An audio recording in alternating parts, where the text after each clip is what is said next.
Hello दोस्तों, Hindi voice over channel में आपका स्वागत है।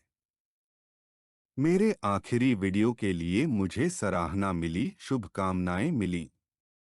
आपके समर्थन के लिए धन्यवाद। मैं विनम्रतापूर्वक आपके प्यार और समर्थन का सदैव अनुरोध करता हूं, ठीक है। आज हम एक ऐसी मनोरंजन फिल्म देखने जा रहे हैं जो आपको मूड बढ़ाने, तनाव कम करने, बच्चों जैसा आश्चर्य, साहसिक, फंतासी और कॉमेडी फिल्म की अनुभूति देगी। यह फिल्म आपको पुरानी यादों का एहसास दिलाएगी। फिल्म का नाम नाइट एट द म्यूजियम है। नाइट एट द म्यूजियम 2006 की एक फंतासी कॉमेडी फिल्म है जो शॉन लेवी द्वारा निर्देशित और रॉबर्ट बेन गैरेंट और थॉमस लेनन द्वारा लिखित है।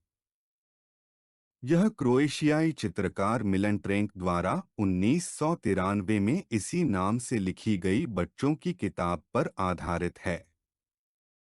फिल्म में मुख्य भूमिका में बेन स्टिलर, कार्ला गुगिनो, डिक वान डाइक, मिकी रूनी, बिल कॉप्स और रॉबिन विलियम्स जैसे कलाकार थे।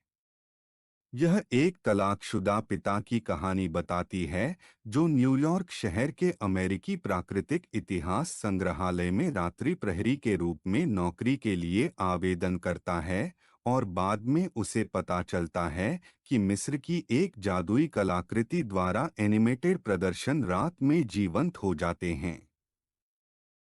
20वीं सेंचुरी फॉक्स ने फिल्म को 22 दिसंबर 2006 को रिलीज किया और इसने दुनिया भर में 574.5 मिलियन डॉलर की कमाई की, जो 2006 की पांचवीं सबसे ज्यादा कमाई करने वाली फिल्म बन गई और इसे आलोचकों से मिलीजुली सकारात्मक समीक्षा मिली। दो सीक्वल जारी किए गए, night at the museum battle of the Smithsonian 2009 में और night at the museum secret of the tomb 2014 में। एक animated sequel, night at the museum Kahmunrah rises again, 9 दिसंबर 2022 को रिलीज किया गया था। स्ट्रीमिंग सेवा डिज्नी के लिए। सबसे पहले इस फिल्म की कहानी देख लेते हैं।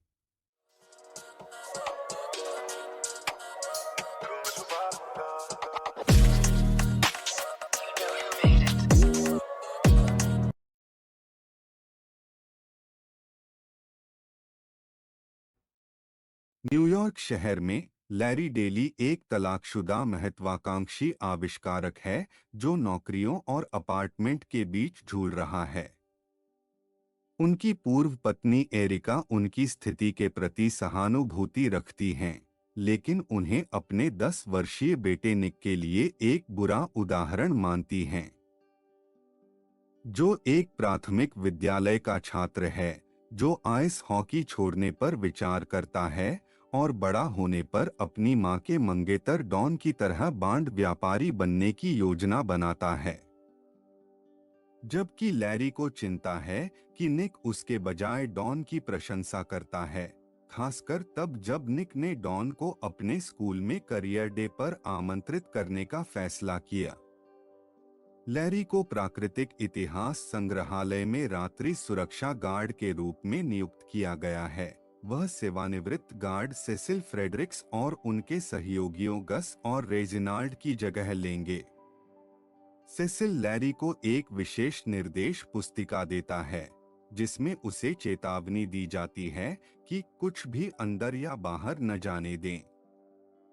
अपनी पहली रात में लैरी को पता चला कि संग्रहालय के प्रदर्शन सूर्यास्त के बाद जीवंत हो जाते हैं, जिनमें शामिल हैं रेक्सी, एक टायरानोसॉरस कंकाल जो एक चंचल कुत्ते की तरह व्यवहार करता है, डेक्स्टर, एक शरारती भरवां कैपुचिन बंदर जो अन्य टैक्सिडर्मिड जानवरों के साथ लैरी के मैनुअल को नष्ट कर देता है और बाद में उसकी चाबियां ले लेता है।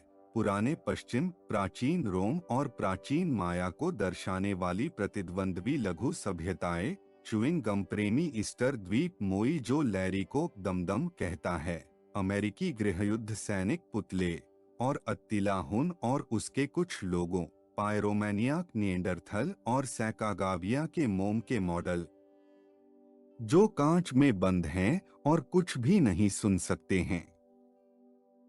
घोड़े पर सवार टेडी रूजवेल्ट ने लैरी को छोटे कद के छोटे नेताओं जेडेदिया और ऑक्टेवियस से बचाया और बताया कि 1952 में मिस्र की एक प्राचीन कलाकृति फिरौन अहकमेनरा की स्वर्ण पट्टिका आने के बाद से प्रदर्शन हर रात जीवंत हो जाते हैं, लेकिन धूल में बदल जाएंगे यदि सूर्योदय के समय संग्रहालय के बाहर छोड़ दिया जाए।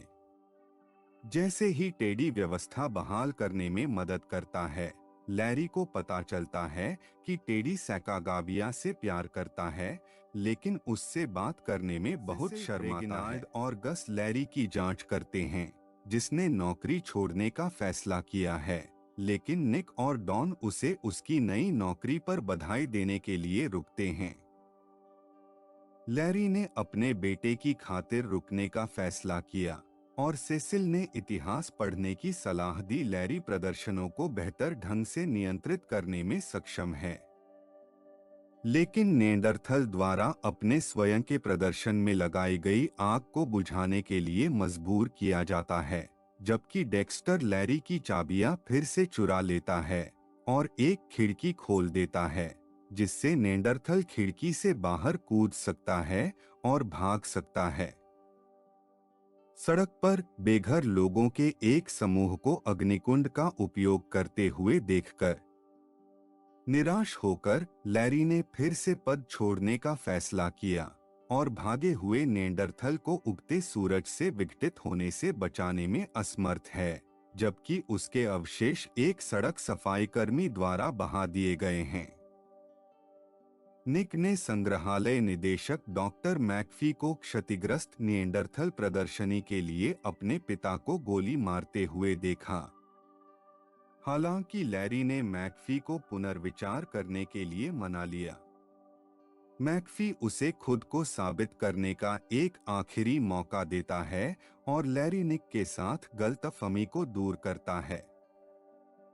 रेबेका हटमैन एक संग्रहालय गाइड और इतिहासकार जो सैकागाविया पर अपना शोध प्रबंध लिख रही है, का मानना है कि लैरी उसका मजाक उड़ा रहा है जब वह उसे संग्रहालय के रात के समय का रहस्य बताता संग्रहालय में लाता है।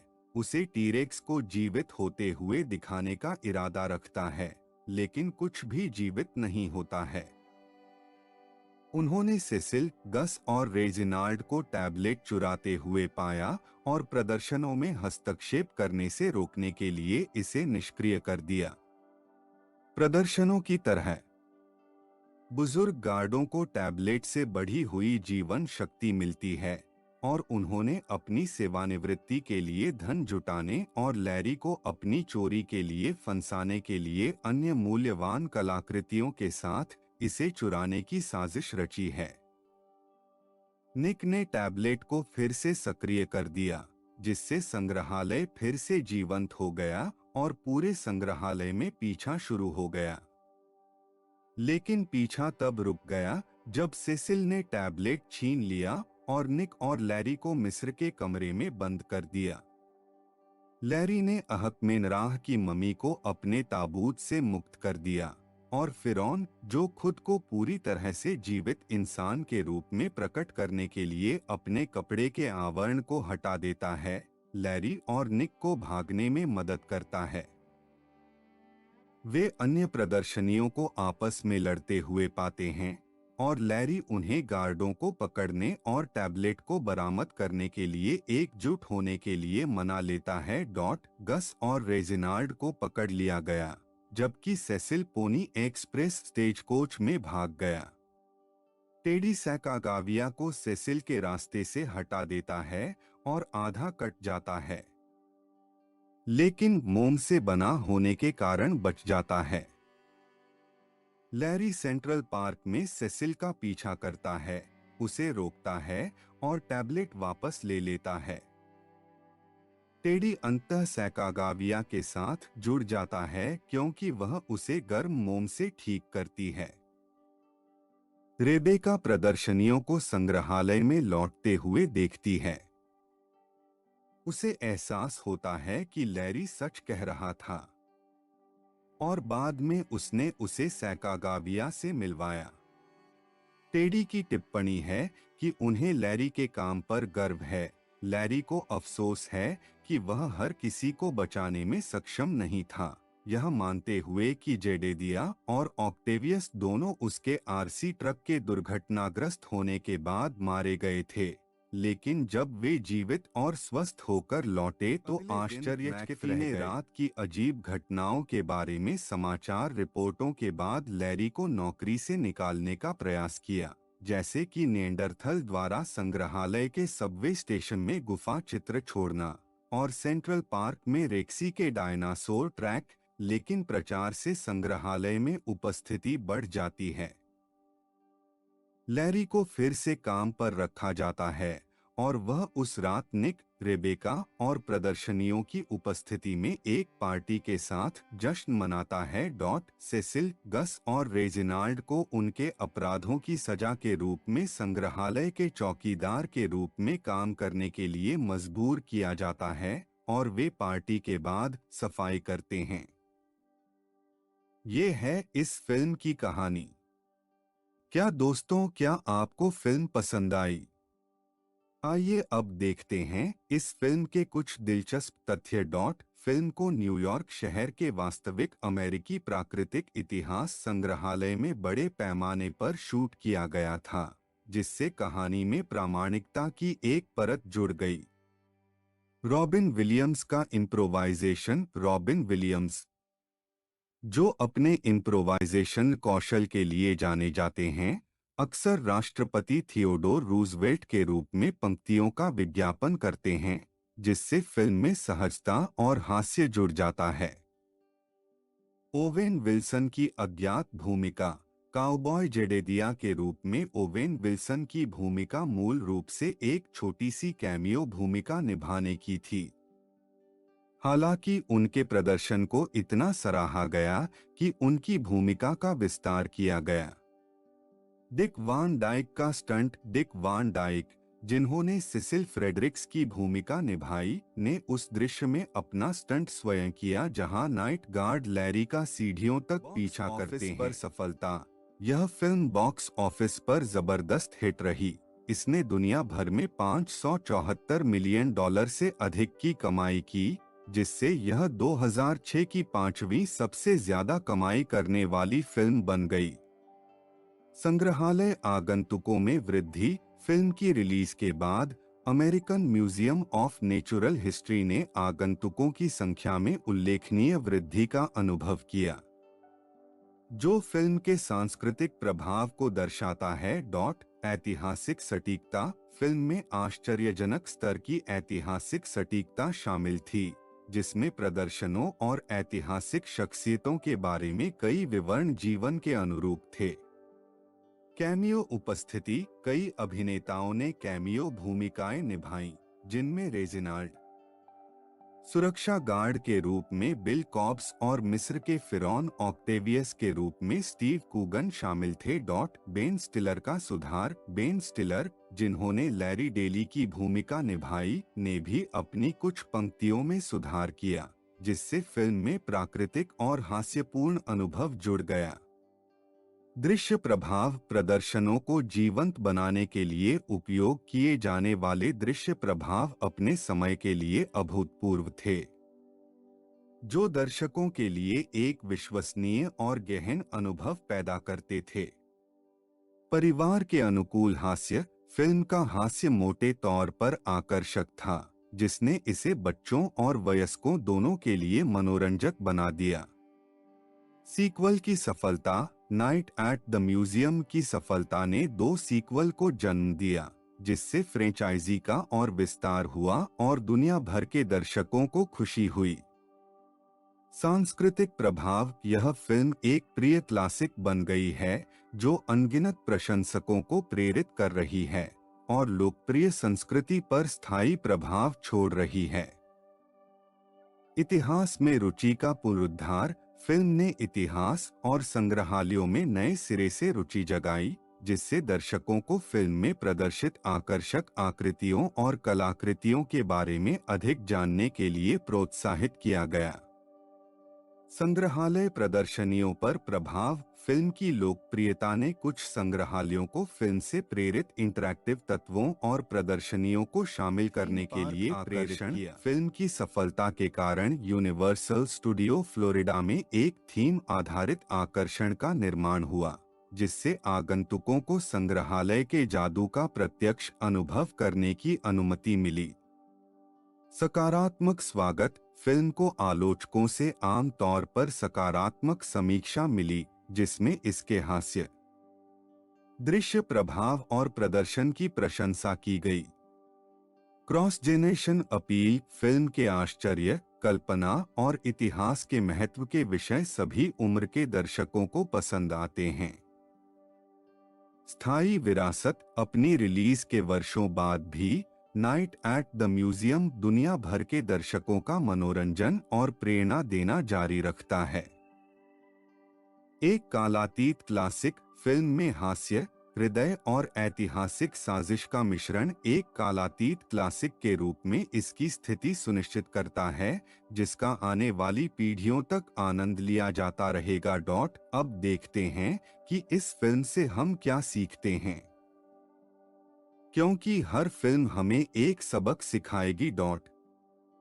कल्पना की शक्ति। यह फिल्म हमें दुनिया को आश्चर्य और कल्पना की भावना से देखने और सामान्य को असाधारण मानने के लिए प्रोत्साहित करती है। इतिहास की सराहना। यह ऐतिहासिक शख्सियतों को मजेदार और आकर्षक तरीके से जीवंत करके इतिहास के बारे में जिज्ञासा जगाता है। हम विभिन्न युगों, संस्कृतियों और उन लोगों के बारे में सीखते हैं जिन्होंने हमारी दुनिया को आकार दिया। टीम वर्क का महत्व। लैरी और संग्रहालय के प्रदर्शनियों को सहयोग और सहयोग के मूल्य पर प्रकाश डालते हुए चुनौतियों पर काबू पाने के लिए मिलकर काम करना चाहिए।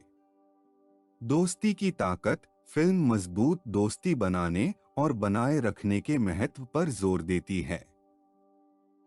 यह दिखाती है कि कैसे विविध व्यक्ति सामान्य लक्ष्यों को प्राप्त करने के लिए एक साथ आ सकते हैं। डर पर काबू पाना। लैरी को शुरू में प्रदर्शनों के जीवंत होने से डर लगता था, लेकिन अंततः वह अपने डर पर काबू पा लेता है और अप्रत्याशित को स्वीकार करना सीख जाता है। अप्रत्याशित में खुशी ढूंढना। यह फिल्म हमें अप्रत्याशित को स्वीकार करना और अराजक स्थितियों में भी छोटी छोटी चीजों में खुशी ढूंढना सिखाती है। जिम्मेदारी का महत्व। लैरी रात के चौकीदार के रूप में जिम्मेदारी के महत्व और अपने प्रभारी लोगों की देखभाल करना सीखता है। फिल्म में विभिन्न प्रकार के पात्र हैं जो विभिन्न संस्कृतियों और दृष्टिकोणों को अपनाने के महत्व को दर्शाते हैं। रोजमर्रा की जिंदगी में हास्य ढूंढना। फिल्म हमें रोजमर्रा की स्थितियों में हास्य खोजने और खुद को बहुत गंभीरता से न लेने की याद दिलाती है। परिवार का महत्व। फिल्म पिता पुत्र के रिश्तों और प्रियजनों के साथ गुणवत्तापूर्ण समय बिताने के महत्व की पड़ताल करती है। इतिहास की रक्षा का महत्व। फिल्म ऐतिहासिक कलाकृतियों को संरक्षित करने और अतीत से सीखने के महत्व पर प्रकाश डालती है। चुनौतीपूर्ण स्थितियों में साहस ढूंढना। लैरी को पूरी फिल्म में कई चुनौतियों का सामना करना पड़ा, जिससे हमें साहस और दृढ़ता का महत्व सिखाया गया। अपने भीतर के बच्चे को खोजने का महत्व। फिल्म हमें अपने भीतर के बच्चे के साथ फिर से जुड़ने और आश्चर्य और चंचलता की भावना को अपनाने के लिए प्रोत्साहित करती है। हमारे आसपास की दुनिया की सराहना। फिल्म हमें प्राकृतिक दुनिया से लेकर मानव इतिहास के आश्चर्यों तक हमारे आसपास की दुनिया की सुंदरता और विविधता की सराहना करने की याद दिलाती है। जिज्ञासु बने रहने का महत्व। फिल्म जिज्ञासा पैदा करती है और हमें अपने आसपास की दुनिया का पता लगाने और नई चीजें सीखने के लिए प्रोत्साहित करती है। दूसरे मौके की शक्ति। लैरी अपनी पिछली गलतियों पर काबू पाना और खुद को मुक्ति के योग्य साबित करना सीखता है। अपनी आवाज ढूंढने का महत्व। लैरी अपने लिए और उन लोगों के लिए बोलना सीखता है जिनकी वह परवाह करता है। सकारात्मक सोच की शक्ति। फिल्म चुनौतियों का सामना करने पर भी सकारात्मक दृष्टिकोण बनाए रखने और खुद पर विश्वास करने के महत्व पर जोर देती है। हमारे ग्रह की सुरक्षा का महत्व। फिल्म सूक्ष्मता से पर्यावरणीय विषयों को छूती है, जो हमें हमारी प्राकृतिक दुनिया की रक्षा के महत्व की याद दिलाती है। हंसी और मौजमस्ती का महत्व। अंतः संग्रहालय में रात हमें हंसी और मौजमस्ती के महत्व की याद दिलाती है और जीवन का भरपूर आनंद लेना चाहिए। मुझे आशा है कि आपको यह वीडियो पसंद आया होगा। यदि आपको कुछ भी लगता है या आप किसी फिल्म के बारे में बताना चाहते हैं तो कृपया हमें टिप्पणी अनुभाग में बताएं। एक बार फिर से हिंदी वॉइस ओवर चैनल में आपका स्वागत है। कृपया सब्सक्राइब, लाइक और कमेंट करना न भूलें। धन्यवाद। हम अगले वीडियो में मिलेंगे।